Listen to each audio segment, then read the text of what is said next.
أعوذ بالله من الشيطان الرجيم. بسم الله الرحمن الرحيم.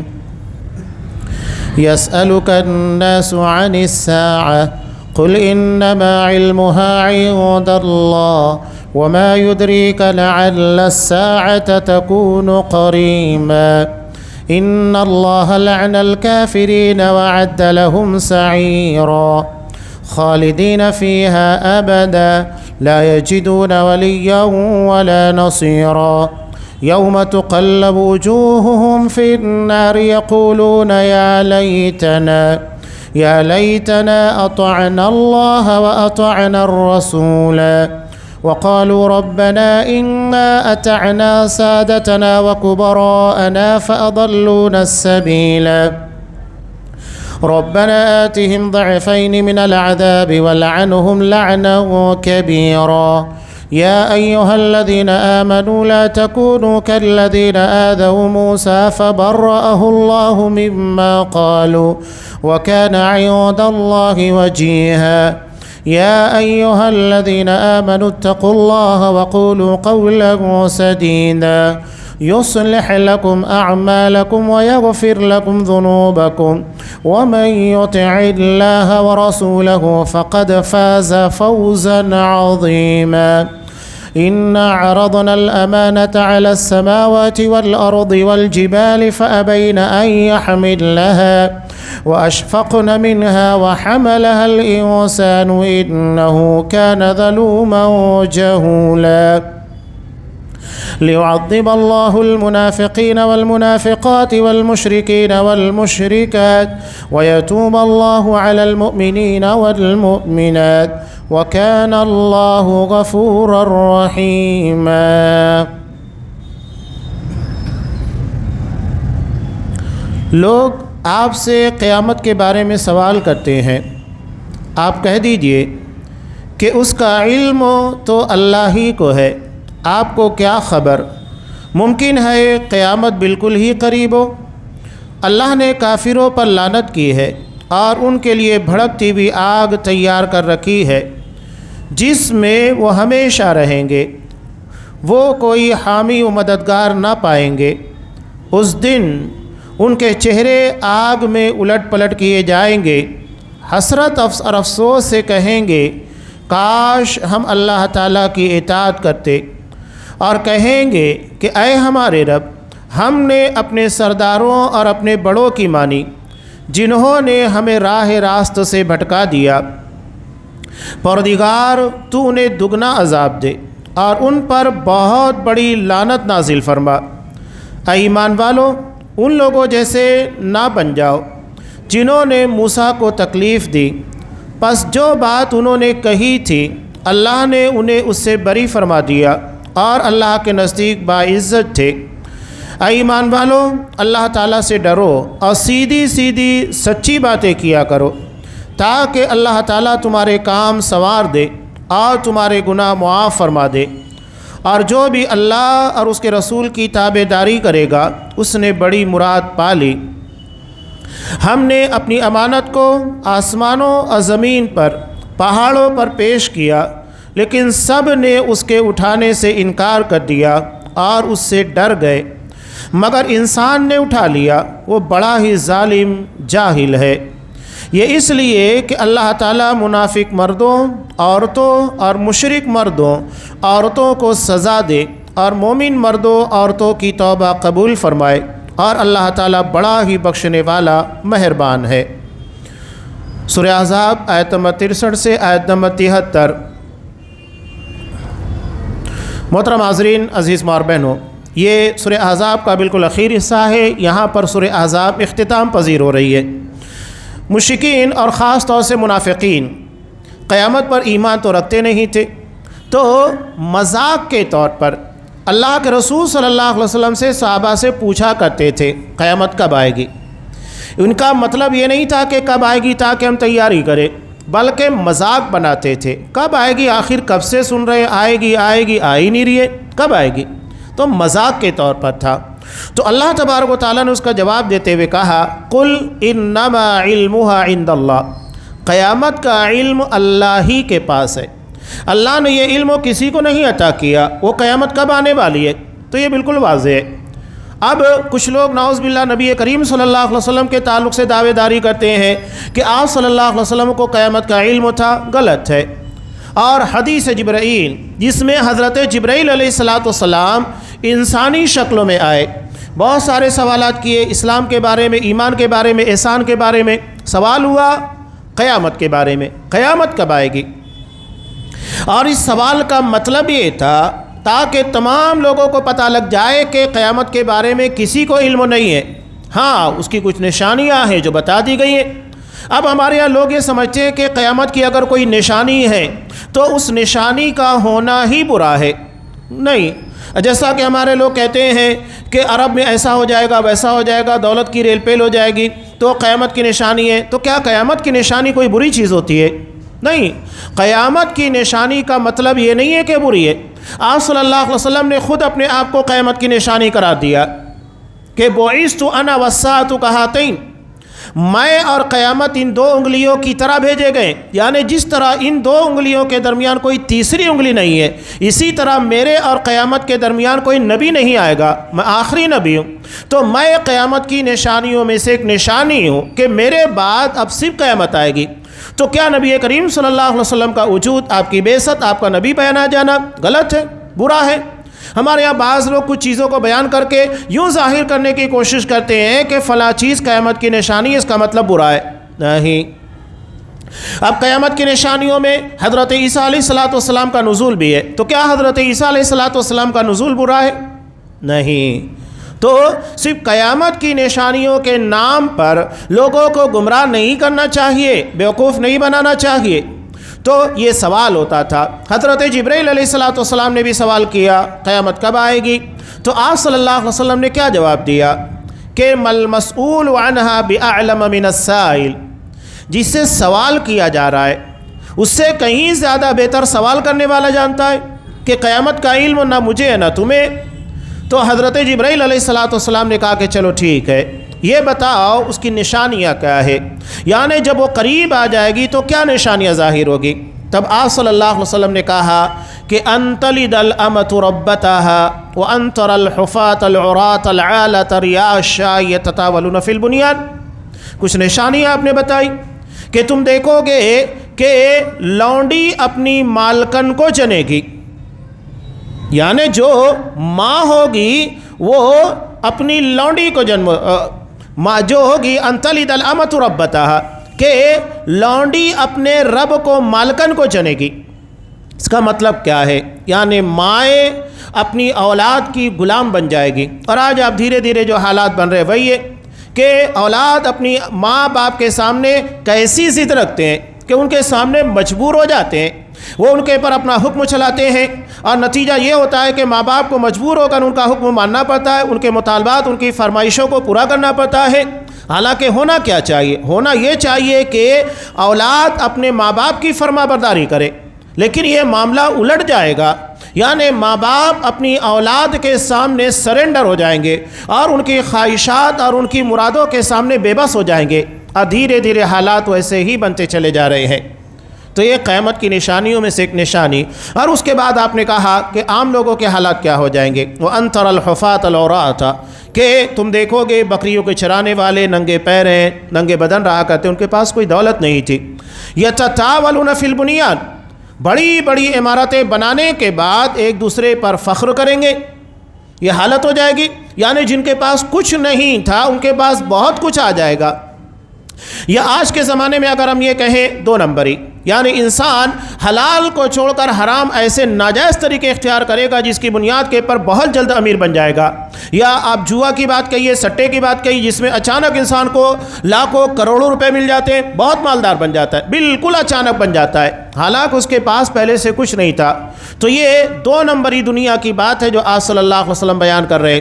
اچانک کوئی آدمی بہت امیر ہو جاتا ہے، بہت غریب ہو جاتا ہے، دونوں چیزیں ہیں۔ بہرحال تو یہ سوال کرتے ہیں قیامت کب آئے گی، تو اللہ کے رسول صلی اللہ علیہ وسلم کو قرآن مجید نے کہا آپ کہہ دیجئے اس کا علم صرف اللہ کے پاس ہے، اللہ کے علاوہ کوئی نہیں جانتا قیامت کب آئے گی۔ وَمَا يُدْرِيكَ لَعَلَّ السَّاعَةَ تَكُونُ قَرِيبًا، کہ آپ کو کیا خبر، ممکن ہے قیامت بالکل ہی قریب ہو، اس لیے کہ جو مر گیا اب اسے اس بات کا کہاں انتظار کرنا ہے؟ حضرت امام مہدی آئے، حضرت عیسیٰ علیہ السلام آئے، دجال کا ظہور ہو اور سورج مشرق کے بجائے مغرب سے نکلے، اسے ان ساری چیزوں کا انتظار کرنے کی ضرورت کیا ہے؟ وہ تو چلا گیا قیامت کے مرحلے میں، اب اسے قیامت کا انتظار نہیں کرنا ہے۔ تو تمہارے پر جو قیامت طاری ہونے والی ہے وہ کبھی بھی آ سکتی ہے، اس کا کوئی بھروسہ نہیں ہے کہ اس کی موت کب واقع ہو جائے، وہی قرآن مجید کہہ رہا ہے۔ اور دوسری جگہ سورہ انبیاء کی بالکل پہلی آیت میں اللہ نے کہا اقترب للناس حسابهم وهم فی غفلۃ معرضون، لوگوں کے حساب کا وقت قریب آ چکا ہے اور لوگ ہیں کہ غفلت میں منہ موڑے ہوئے ہیں، یعنی ایسا لگتا ہے کہ جیسے انہیں کوئی پرواہ ہی نہیں ہے، اور آج خود اپنے حالات کو دیکھنے کے بعد لگتا ہے کہ قیامت کی کوئی فکر ہے ہی نہیں کہ مرنے کے بعد اللہ کو کیا جواب دیں گے، کوئی فکر نہیں ہے۔ ہمارے اعمال، ہمارے کردار خود اس بات کی عکاسی کر رہے ہیں، ہمیں کوئی فکر نہیں ہے۔ تو یہ قرآن کہہ رہا ہے لوگ غفلت میں منہ موڑے ہوئے، حالانکہ بہت قریب آ چکی ہے۔ کس کی موت کب واقع ہو کون کہہ سکتا ہے؟ کبھی بھی آ سکتی ہے، اور اس کے بعد اسے اللہ کے سامنے پیش ہونا ہوگا۔ نیز دوسری جگہ سورہ اعراف میں بھی اللہ نے ارشاد فرمایا یسألونک عن الساعۃ ایان مرساہا، آپ سے قیامت کے بارے میں پوچھتے ہیں کہ کب واقع ہوگی، تو اللہ نے کیا کہا قل انما علمها عند ربی، اس کا علم صرف میرے رب کے پاس ہے، اسے اس کے علاوہ کوئی نہیں جانتا ہے۔ اب یہاں اللہ نے جواب دینے کے بعد ایک اور بات کہی ان اللہ لعن الکافرین، اللہ نے کافروں پر لعنت بھیجی ہے، وَأَعَدَّ لَهُمْ سَعِيرًا، اور ان کے لیے بھڑکتی ہوئی آگ تیار کر رکھی ہے۔ یعنی تمہیں اس کی فکر کرنا چاہیے قیامت کب آئے گی، نہیں اس بات کی کہ اس جہنم سے ہم اپنے آپ کو کیسے بچا پائیں گے، یہ اصل مدعا ہے۔ جیسا کہ ایک صحابی نے آپ صلی اللہ علیہ وسلم سے سوال کیا، بخاری کی روایت ہے کہ اللہ کے رسول قیامت کب آئے گی؟ آپ کسی کے ساتھ محو گفتگو تھے، بات کر رہے تھے، تو بات آپ نے سنی، لیکن چونکہ آپ کسی سے بات کر رہے تھے لہذا آپ نے فوراً جواب نہیں دیا۔ جب بات مکمل ہو گئی تو اس کے بعد آپ صلی اللہ علیہ وسلم نے کہا این السائل، سوال کرنے والا کہاں گیا؟ تو اس نے کہا کہ اللہ کا رسول یہاں میں موجود ہوں۔ تو آپ نے کیا کہا ویلک وما عادت تلا، سوال کر رہے ہو قیامت کب آئے گی، ذرا یہ تو بتاؤ کہ اس کے لیے تم نے کیا تیاری کی ہے، کچھ تیاری ہے؟ یہ اصل مدعا ہے کہ قیامت کی تیاری کیا ہے، یہ اصل مدعا ہے جس کی جانب نبی کریم صلی اللہ علیہ وسلم نے ذہن کو ڈائیورٹ کیا۔ قرآن بھی وہی کہہ رہا ہے کہ کافروں پر اللہ کی لعنت، ان کے لیے بھڑکتی ہوئی آگ تیار کی ہے۔ بتاؤ اس آگ سے اپنے آپ کو بچا پاؤ گے؟ آج خود انسان اپنی زندگی کے تمام تر معاملات کا محاسبہ کرے، غور و فکر کرے، اور اس کے بعد سوچے کہ کیا یہ اعمال اللہ کی جناب میں نجات دینے کے لیے کافی ہیں؟ کیا ان اعمال کی بنیاد کے پر میں اپنے آپ کو جہنم کی آگ سے بچا پاؤں گا؟ محاسبہ کرنا چاہیے، کہیں ایسا تو نہیں کہ میں اس کا شکار ہو جاؤں۔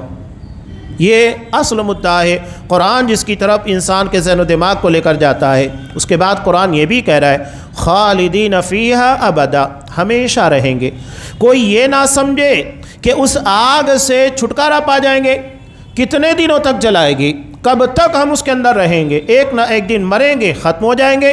قرآن نے کہا کہ نہیں، خالدین فیہا ابدا، ہمیشہ ہمیشہ، موت نہیں آئے گی۔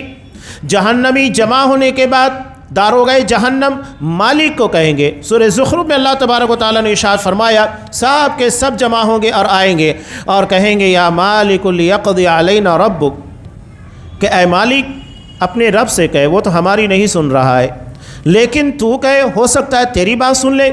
لیقضی علینا ربک، کہ تیرا رب ہماری زندگی کا خاتمہ کر دے۔ اس زندگی کا کیا فائدہ جس کا ایک لمحہ سکون میں نہ ہو، ہر لمحہ انسان اس میں حیران و پریشان اور تکلیف بری زندگی گزار رہا ہوگا۔ تو کیا کہے گا انکم ماکثون، سوچنا ہی نہیں کہ یہاں سے نکالے جاؤ گے، ہمیشہ یہیں تم کو رہنا ہے۔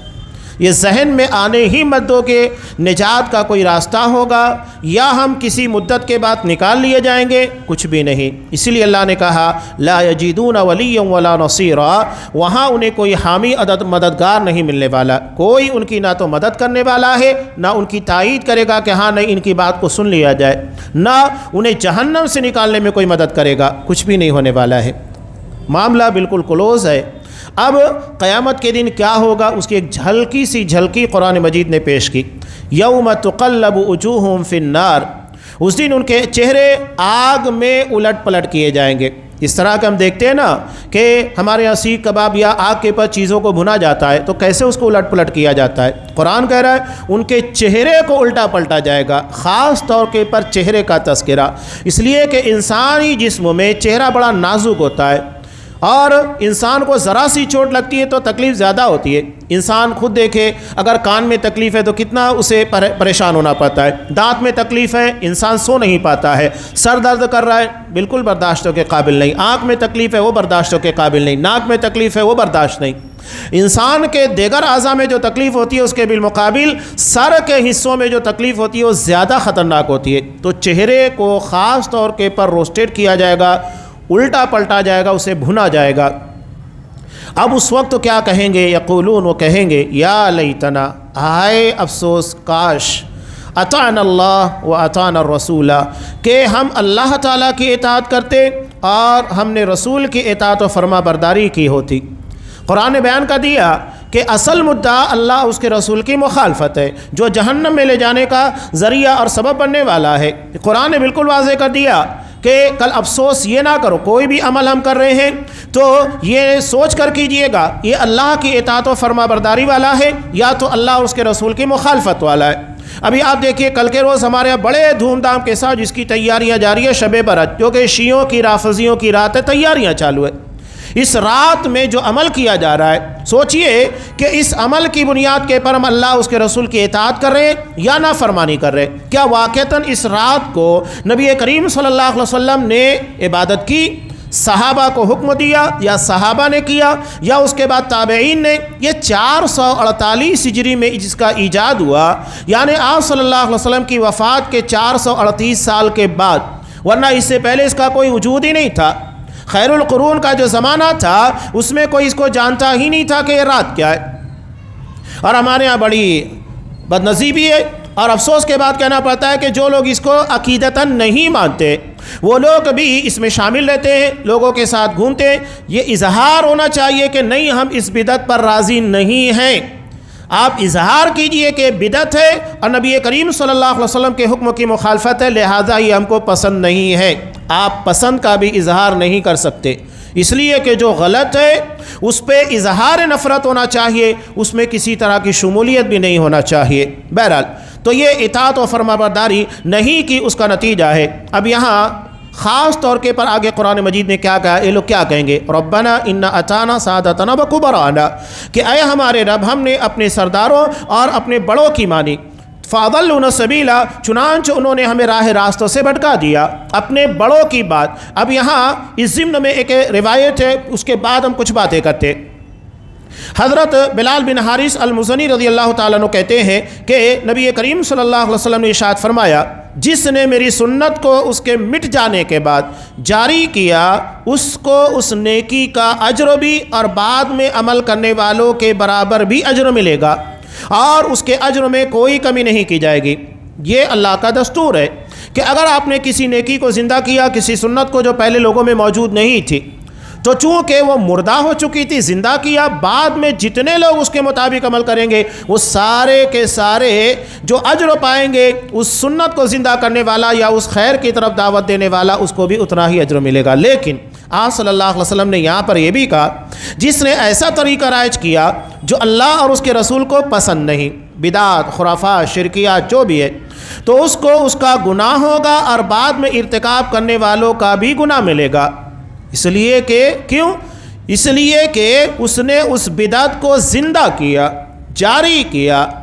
تو یہ طریقہ ہے سنت کے بارے میں بھی، بدعت کے بارے میں بھی، کہ اگر آپ خیر کی طرف دعوت دیں گے، لوگ اس کے پر عمل پیرا ہوں گے تو مرنے کے بعد بھی صدقہ جاریہ چلتا رہے گا۔ لیکن اگر آپ نے کوئی گناہ کا عمل جاری کیا جس کی وجہ سے، اب یہاں خاص طور کے پر قرآن نے یہ کیوں کہا کہ اپنے بڑوں کی اور اپنے باپ دادوں کا تذکرہ کیا، ان لوگوں نے ہم کو گمراہ کیا ہوتا ہے، کیوں؟ اس لیے کہ ایک باپ جب ایک بدعت کے پر ہوتا ہے تو اپنی آل و اولاد کو بھی اسی کے پر قائم رکھتا ہے اور اسی بدعت کی طرف اس کو لے کر جاتا ہے۔ آج آپ دیکھیے نا کہ ہمارے یہاں جو شب برات ہے، شب معراج ہے، دیگر مواقع کے پر جو بدعت انجام دی جاتی ہے، تو کون؟ ماں باپ کر رہے ہیں، اپنے باپ دادا اپنے گھر کے اندر بڑوں کو کرتے ہوئے دیکھا، اپنے علماء کو کرتے ہوئے دیکھا اور انہیں اس کے بارے میں تقریر کرتے ہوئے دیکھا، چنانچہ اسی کو فالو کر رہے ہیں۔ چنانچہ یہ علماء اور یہ بڑے لوگ جو گھر کے اندر اپنا اثر رسوخ رکھتے ہیں، ان لوگوں نے اس بدعت کو جاری کیا اور اس میں بڑھاوا دیا، لہذا ان لوگوں کو اپنا بھی گناہ ملے گا اور اپنی اولاد کو گمراہ کرنے یا علماء اور فقہا ان لوگوں کو بھی اس کا گناہ ملے گا جنہوں نے متبعین کو، اپنے ماننے والوں کو غلط راستہ بتایا، دونوں کو گناہ ملنے والا ہے۔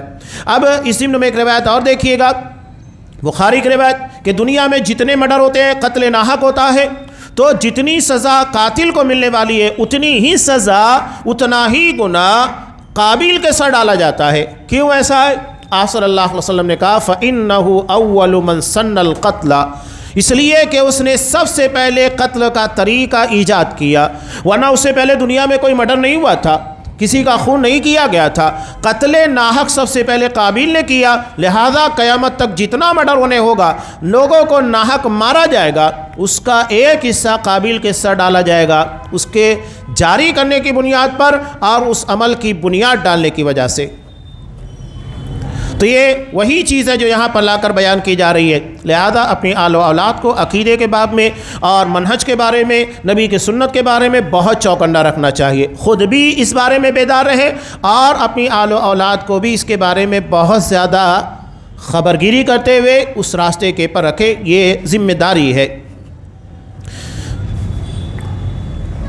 اب اس سورہ کا بالکل اخیر حصہ اور اس سورہ کی آخری رکو، چونکہ اس میں بہت سارے آداب بھی بیان کیے گئے، چنانچہ یہاں پر ادب کے طور کے پر ایک اہم مدعا ہے جس کو بیان کیا جا رہا ہے کہ انبیاء کی توہین نہیں ہونا چاہیے، اور اسی کے ساتھ ساتھ علماء ہے، چونکہ علماء وارثین انبیاء ہے، لہذا ان کی توہین بھی دراصل اسی زمرے کے اندر آتی ہے۔ قرآن مجید نے ایک واقعے کی جانب اشارہ کیا، ایمان والوں کو کہا لا تکونوا کالذین آذوا موسیٰ، کہ تم ان لوگوں کی طرح نہ ہونا جنہوں نے موسیٰ علیہ السلام کو تکلیف پہنچائی، فَبَرَّأَهُ اللَّهُ مِمَّا قَالُوا، حالانکہ جو الزام ان کے پر لگایا گیا اللہ نے اس چیز سے ان کو بری قرار دیا۔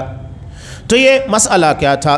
قرآن مجید نے جس جانب اشارہ کیا یہ بخاری کی روایت ہے، حضرت ابو ہریرہ رضی اللہ تعالیٰ عنہ بیان کرتے ہیں کہ آپ صلی اللہ علیہ وسلم نے ارشاد فرمایا بنی اسرائیل کے لوگ ننگے نہایا کرتے اور ایک دوسرے کو دیکھا کرتے تھے، یہ ایک دوسرے کے سامنے نہاتے ننگے ہو کر، اور کوئی ایک دوسرے کو دیکھ رہا ہے۔ پرانے زمانے کے بڑے بڑے حمامات آپ دیکھیے نا، یہ اسی کی عکاسی کرتے ہیں، لیکن حضرت موسیٰ علیہ السلام اکیلے ہی غسل کرتے، ان لوگوں کے ساتھ نہیں کرتے تھے۔ یہودیوں نے کہا اللہ کی قسم ہمارے ساتھ موسیٰ علیہ السلام اس وجہ سے غسل نہیں کرتے کہ ان کے خصیتین میں بیماری ہے، شرمگاہ کے پر عیب لگا دیا یہ معاملہ، یعنی وہ سب ننگے ہو کر ایک دوسرے کے سامنے نہاتے۔ اس قدر بے حیا اور بے شرم قوم تھی، اور وہی بے حیائی بے شرمی آج ان کی نسلوں کے اندر، یورپ کے اندر آپ کو باقی ملے گی، اسرائیل کے اندر آپ کو باقی ملے گی۔ یہ اپنے آبا و اجداد کے اسی طریقے کو اختیار کیے ہوئے اور انہی خرافات کو لیے ہوئے باقی رکھے ہوئے ہیں۔ اب انہوں نے الزام لگا دیا حضرت موسیٰ علیہ السلام پر، حالانکہ کسی نے دیکھا تھا نہیں دیکھا، بس الزام لگا دیا اور لوگوں کے درمیان باتیں پھیل گئی، اور افواہ اسی کو کہا جاتا ہے، کوئی ایک بندہ ایک افواہ ایک جھوٹی بات پھیلاتا ہے، بقیہ سارے لوگوں میں چرچا ہونے لگتی ہے اور وہ افواہ پھیل جاتی ہے۔ یہ طریقہ ہے، یہ مفسدین کا، فسادیوں کا طریقہ ہے۔ تحقیق یہ اہل ایمان کا، مومنوں کا شیوا ہے، لیکن بغیر کسی تحقیق کے باتوں کو لوگوں تک پہنچانا یہ مفسدین کا، منافقین کا طریقہ رہا۔ ارے سنا ہے میں نے تو ایسا سنا، کہیں پر آپ کو کنفرمیشن نہیں ملے گا، بلکہ سنی سنائی بات یا ایک معمولی سے مدعے کو بہت بڑا بنا کر پیش کرنا یہ منافقین کا شیوا رہا ہے۔ بہرحال اب یہاں حضرت موسیٰ علیہ السلام کے بارے میں بھی ایسا ہی کیا گیا۔ ایک مرتبہ حضرت موسیٰ علیہ السلام اپنے کپڑے پتھر پر رکھ کر غسل کر رہے تھے، تو پتھر کپڑے کو لے کر چل پڑا۔ اب اس حدیث کو منکرین حدیث نہیں مانتے، کہتے ہیں کہ پتھر یہ کیسے اچانک چل سکتا ہے؟ ٹھیک ہے، نہیں چل سکتا۔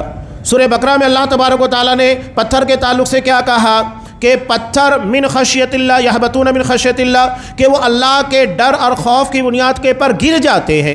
ہمارے یہاں بہت سارے مقامات کے پر جو پتھر گرتے ہیں پہاڑوں وغیرہ میں، تو قرآن کہہ رہا ہے کہ حقیقت میں اللہ کے خوف کی بنیاد پر ہوتا ہے، اس کی خشیت، یعنی پتھروں کے اندر بھی اتنا شعور ہے کہ وہ اللہ کے خوف اور ڈر کی بنیاد کے پر گر پڑتے ہیں۔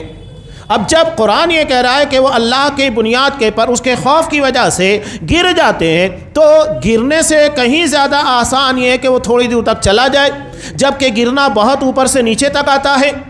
تو یہ قرآن نے خود بیان کیا، اور یہ عقلیات ہمارے نزدیک کوئی اہمیت نہیں۔ جب قرآن ایک جگہ کہتا ہے، اور ہمارا ایمان عقیدہ بلکہ تمام لوگوں کا ہے کہ ان اللہ علی کل شیء قدیر، اللہ ہر چیز کے پر قدرت رکھتا ہے، تو اللہ کیا اس بات کے پر قادر نہیں ہے کہ پتھر کو چلا سکے؟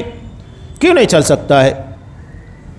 تو وہ پتھر انہیں لے کر چلنا شروع کر دیا۔ حضرت موسیٰ علیہ السلام پتھر کے پیچھے یہ کہتے ہوئے بھاگے، اے پتھر میرے کپڑے دے، میرے کپڑے دے۔ یہاں تک کہ بنی اسرائیل کے لوگوں نے موسیٰ علیہ السلام کو برہنہ حالت میں دیکھ کر کہا، اللہ کی قسم موسیٰ علیہ السلام کو کوئی تکلیف نہیں۔ اور اس کے بعد حضرت موسیٰ علیہ السلام نے اپنے کپڑے اٹھائے اور اٹھا کر پتھر کو مارنا شروع کر دیا۔ جلالی شخصیت تھے، غضبناک ہو کر جو کنڈیشن اچانک ان کے سامنے پیش آئی، تو اس کی بنیاد کے پر انہوں نے پتھر کو بھی مار دیا۔ لوگوں کے سامنے حقیقت ظاہر ہو گئی، ایسا تو کچھ ہے ہی نہیں، بلا وجہ الزام لگایا جا رہا تھا۔ تو اللہ کو یہ گوارا نہیں کہ حضرت موسیٰ علیہ السلام کی ذات گرامی پر الزام لگایا جائے، ان کی شخصیت کو ٹارگیٹ کیا جائے، اس لیے کہ وہ پوری قوم کے رہنما ہیں، ہدایت دینے والے ہیں۔ چنانچہ اللہ تبارک و تعالیٰ نے اس تعلق سے انہیں بے عیب قرار دیا۔ تو یہ بہت اہم مدعا ہے۔ آج بھی ہمارے یہاں علماء کو لے کر کتنا آسان مسئلہ ہے، ارے کیا کرتے ہیں، یہ ہے وہ ہے، سب چلتے رہتا ہے۔ یہ دراصل انہی مفسدین کا طریقہ ہے جن کے بارے میں قرآن مجید نے بیان کیا۔ آپ صلی اللہ علیہ وسلم کے زمانے میں منافقین نے آپ کو اسی طرح حیران و پریشان کیا، آپ کے گھر والوں کو بھی نہیں بخشا۔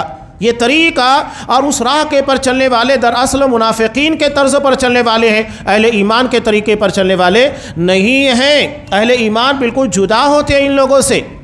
اس کے بعد اب یہاں کچھ اور بھی چیزیں تھیں، جیسا کہ یہودی آپ صلی اللہ علیہ وسلم کو الفاظ بدل کر، جیسا کہ عربی زبان میں ہوتا ہے رائنا، آپ میری طرف توجہ دیجئے، آپ مجھے سنیے، ہم کہتے ہیں نا سن تو یہ عربی زبان کا ایک ورڈ ہے رائنا، ذرا آپ میری بات سنیے گا، وہ لوگ کہتے تھے۔ لیکن یہودی اسی بات کو تھوڑا کھینچتے تھے، رائنا یعنی عین کے بعد یا بڑھاتے۔ اب اس کا مطلب کیا ہوتا تھا؟ توجہ دیجئے، میری بات سنیے، یہ نہیں ہوتا تھا، بلکہ اے میرے چرواہے، اے میرے یہاں کام کرنے والے۔ تو آپ صلی اللہ علیہ وسلم کو اس طرح وہ آ کر پریشان کیا کرتے تھے۔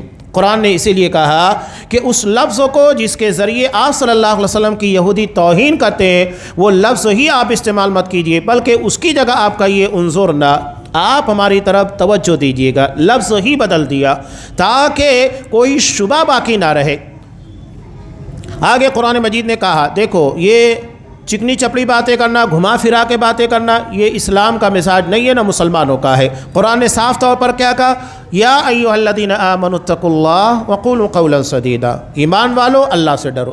بنیاد ہے اللہ کا ڈر، اور اس کے بعد جب کوئی بات کہو تو بالکل سیدھی سادھی ہونا چاہیے، بالکل صاف ستھری ہونا چاہیے، گھما پھرا کر نہیں، تان و تشنی والا انداز نہیں، کسی کو چڑھانے والا انداز نہیں، دو ٹوک باتیں کیجیے۔ یہ قرآن صاف کہہ رہا ہے قولا سدیدا، یہ نہیں کہ آپ بول اس کو رہے ہیں لیکن سنانا کسی اور کو مقصد ہے۔ جیسا کہ ہمارے یہاں عورتوں کا مزاج ہوتا ہے کہ گھر میں اپنے بچے کو ڈانٹتے ہیں لیکن حقیقت میں اس کو نہیں ڈانٹ رہے، بلکہ اگر دیورانی کے ساتھ، جٹانی کے ساتھ یا ساس کے ساتھ نہیں جم رہی اس کو سناتے۔ تو یہ مزاج اسلامی نہیں ہے، دو ٹوک بات کیجیے گا، جو ہے کھل کر بات کیجیے گا۔ قرآن وہی کہہ رہا ہے یا ایھا الذین آمنوا اتقوا اللہ وقولوا قولا سدیدا، بالکل دو ٹوک بات کیجیے، صاف ستھری، اس میں کوئی جھول جھال نہ ہو، گھما پھراؤ نہ ہو، بالکل واضح بات ہو۔ تو اس کا نتیجہ کیا ہوگا؟ یصلح لکم اعمالکم، اللہ تمہارے اعمال کی اصلاح کر دے گا، ویغفر لکم ذنوبکم، اور تمہارے گناہوں کو بخش دے گا۔ یہ سیدھی صاف ستھری بات کہنے کا فائدہ ہے۔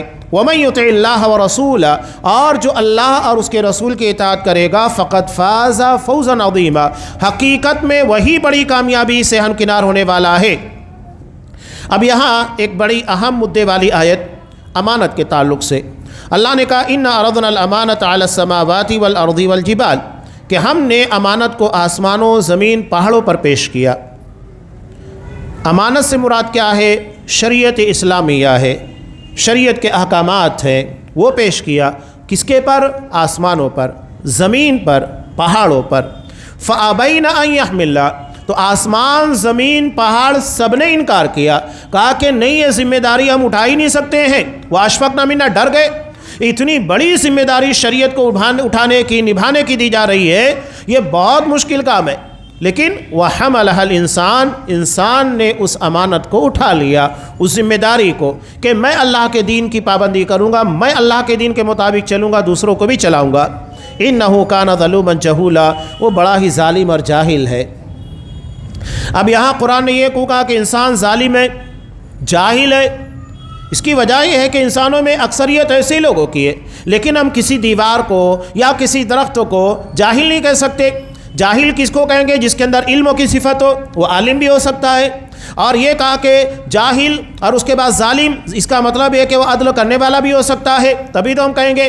ہم کسی درختوں کو، زمین کو، پتھر کو یہ تھوڑی کہتے کہ بڑا ظالم ہے، اس لیے کہ اس کے اندر نہ تو ظلم ہے اور نہ ہی اس کے بالمقابل عدل ہے۔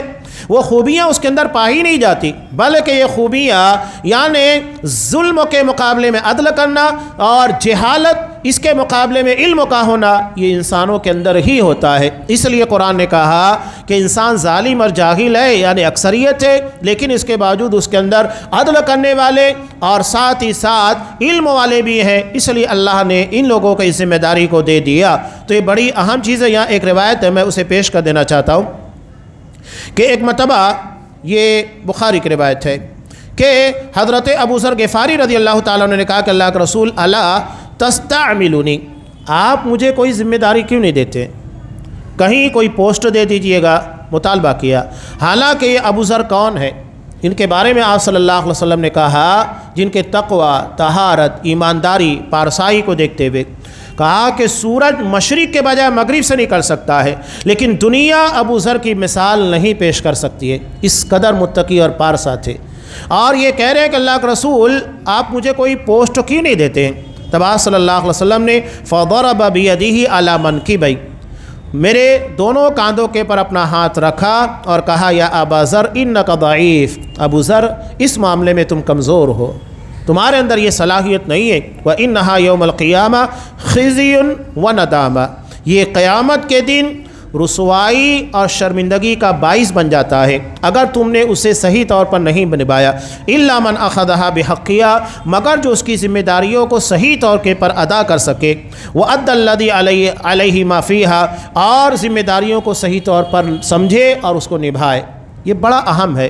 اب یہاں ذمہ داریوں کا مطلب یہ نہیں ہوتا ہے کہ آپ کسی مسجد کے ٹرسٹی بن گئے، نہیں، وہ ہے اس میں، یا تو آپ عالم بن گئے، یا سب لوگ آتے ہیں، چاہے آپ عالم بن جائیں، چاہے آپ مسجد کے امام بن جائیں، مؤذن بن جائیں، صفائی کرنے والے بن جائیں، ذمہ دار بن جائیں، مدرسے کے ذمہ دار بن جائیں، مدرسہ پڑھا رہے ہوں، اسکول پڑھا رہے ہوں، گھر کے ذمہ دار ہوں، جہاں جہاں آپ کی ذمہ داری ہے وہ سب اس کے اندر آتے ہیں۔ جو بھی ذمہ داری ہے، آپ صلی اللہ علیہ وسلم نے صاف کیا کہا، کلکم راعٍ وکلکم مسئول عن رعیتہ، ہر شخص ذمہ دار ہے اور ہر ذمہ دار سے اس کی ذمہ داری کے بارے میں سوال ہوگا۔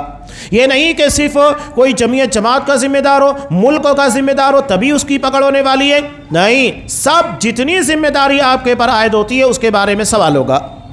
ہر کوئی اس کے بارے میں مسئول ہے، اس کے بارے میں اس کو جواب دینا ہوگا کہ یہ ذمہ داری جو تم نے لی تھی کیا تم نے اس کا حق ادا کیا۔ قرآن نے، آپ صلی اللہ علیہ وسلم نے کیا کہا، من اخذها بحقها، کہ جو ان کو اس کے حق کو سوچ سمجھ کر استعمال کرے، اسے علم ہو کہ میں کیا ذمہ داری لے رہا ہوں، یہ میرے قابل ہے کہ نہیں، میں اس ذمہ داری کو صحیح طور پر نبھا سکتا ہوں، میرے اندر اتنی قابلیت ہے کہ نہیں ہے، بڑا اہم ہے نا۔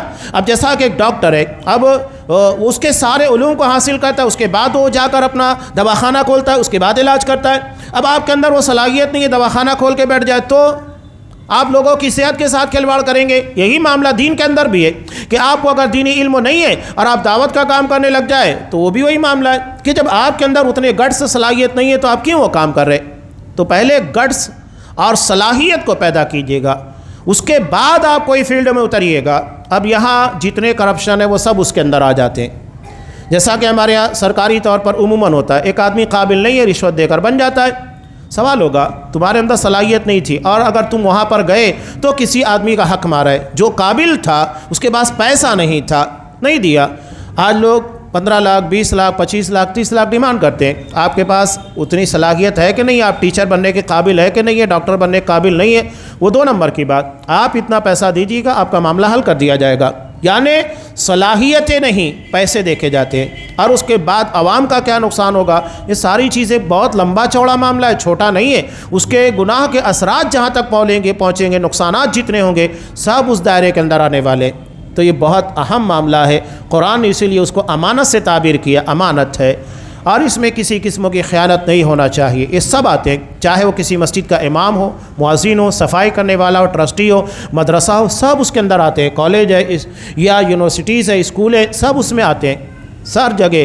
آپ یہاں تک کہ کسی دکان میں کام کر رہے ہیں، آپ کو جو ڈیوٹی دی گئی ہے اس بارے میں بھی آپ کو سوال ہوگا، آپ مزدور ہیں اس کے بارے میں سوال ہوگا کہ آپ نے اپنے کام کو صحیح طور پر ادا کیا کہ نہیں کیا۔